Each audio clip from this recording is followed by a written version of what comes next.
ప్రేమలత మామిండ్లండి. ఈరోజు నేను గోరు చిక్కుడుకాయ కర్రీ చేస్తున్నాను. నేను ఒక ½ కేజీ గోరు చిక్కుడుకాయ తీసుకున్న, 2 సార్లు కడిగి కట్ చేసి పెట్టుకున్నానండి. ఇప్పుడు వాటర్ వేడి వాటర్లో మనము ఉప్పు వేసి ఉడికించుకుందాము. ఒక ½ స్పూన్ సాల్ట్ వేస్తున్నాండి. ఇది మళ్ళీ మనం కర్రీలో చూసుకోవాలి. హలో అండి, ఇప్పుడు ఇలా మరుగుతున్న వాటర్లో ఈ చిక్కుడుకాయ వేసేద్దాం. వేసి దీన్ని ఉడకనివ్వాలి. ఓ 10 నిమిషాలు పడుతుందండి మెత్తగా ఉడకాలంటే. చిక్కుడుకాయ ఇలా ఉడికిపోయిందండి. చూడండి, ఇలా ముట్టి చూపిస్తున్నా, ఇలా ఉడికింది. ఇప్పుడు దీన్ని ఇందులో వేసేస్తానండి. వేసేసి మనం కర్రీ స్టార్ట్ చేసుకుందాం. స్టవ్ మీద కడాయి పెట్టినండి. కడాయి వేడైంది. ఒక 2 టేబుల్ స్పూన్ల ఆయిల్ వేస్తున్నా. చూడండి, కొన్ని పల్లీలు వేస్తున్నాను. మీరు మీ ఇష్టం అండి. నేనైతే కంపల్సరీ ఈ చిక్కుడుకాయలో పల్లీలు వేస్తాను. ½ స్పూన్ మినపప్పు వేసిన, ఆవాలు ఒక ½ స్పూను, జీలకర్ర ఒక ½ స్పూను, ఉల్లిపాయలు ఒక 3 ఉల్లిపాయలు కట్ చేసి పెట్టుకున్నానండి. నేను కొంచెం కూరలో కొంచెం ఫ్రై సూప్ లాగా రావాలని ఉల్లిగడ్డలు కొంచెం ఎక్కువ వేస్తున్నా. మీరు మీకు నచ్చినట్టు వేసుకోవచ్చండి.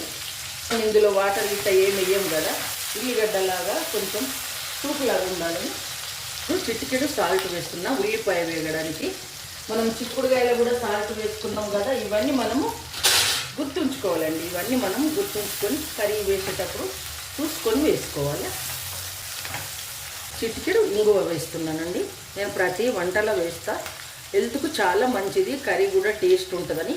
మీకు నచ్చితే వాడచ్చు. ఇది చిక్కుడుకాయ ఉడకబెట్టిన కడాయి కాబట్టి ఇలా ఉన్నదండి. నేను అదే కడాయిలో చేస్తున్నాను. ఇప్పుడు పచ్చిమిర్చి వేస్తున్నాను. ఒక 10 పచ్చిమిర్చి కట్ చేసినాను. పెద్దయండి, అందుకే ఎక్కువ కనపడుతున్నాయి. అలాగే కొత్తిమీరాకు, కరివేపాకు, ఇది కొత్తిమీరాకు వేస్తున్నాను.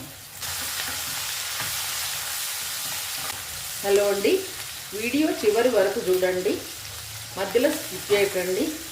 ఇప్పుడు నేను ఒక టేబుల్ స్పూన్ శనగపప్పు ఒక అర్ధగంట ముందు నానబెట్టి పెట్టుకున్నానండి. ఇది వాటర్ తీసేసి వేసేస్తున్నాను. శనగపప్పు వేస్తే మనము కర్రీ తిన్నప్పుడు మధ్యలో పలుకులు వస్తే మంచిగా ఉంటుందండి. ఇప్పుడు 1 టీ స్పూన్ అల్లం వెల్లిపాయ పేస్ట్ అండి. ఇది కాస్త పచ్చివాసన పోనివ్వాలి, అప్పటి వరకు వేయించుకోవాలి. ఇప్పుడు ½ స్పూన్ పసుపు వేస్తున్నానండి. ఇవన్నీ వేగిపోయినాయి మసాలా దినుసులు. ఇలా అన్నీ వేగిపోయినాయండి. ఇప్పుడు మనము ఉడికించుకున్న చిక్కుడుకాయ, గోరు చిక్కుడుకాయ వేసేస్తున్నాను. ఇలా కలిపి మూతేసి ఉడికించుకుందాం. చిన్న మంట మీద మధ్యలో కలుపుతూ ఉడికిస్తుండాలి.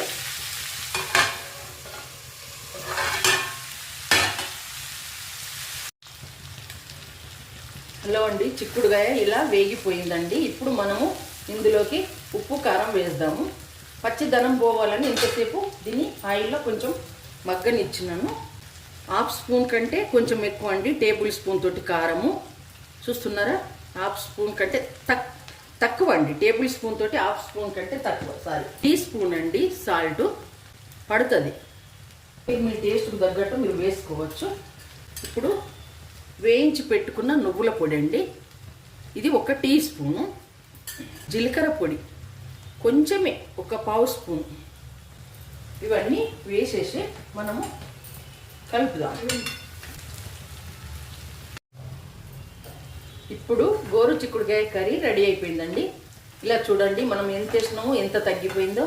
సైడ్కు ఆయిల్ కూడా వస్తుంది కదా, కర్రీ కూడా ఇట్లా చూస్తేనే తెలిసిపోతుంది మనకు.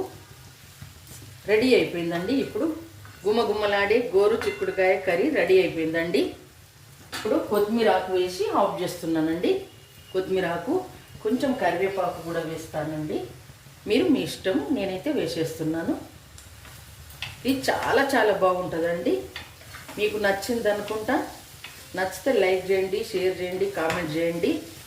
ఇది అన్నంలోకి, రైస్, చపాతీలోకి, దోశకు, పుల్కకు, పూరికి కూడా బాగుంటుందండి.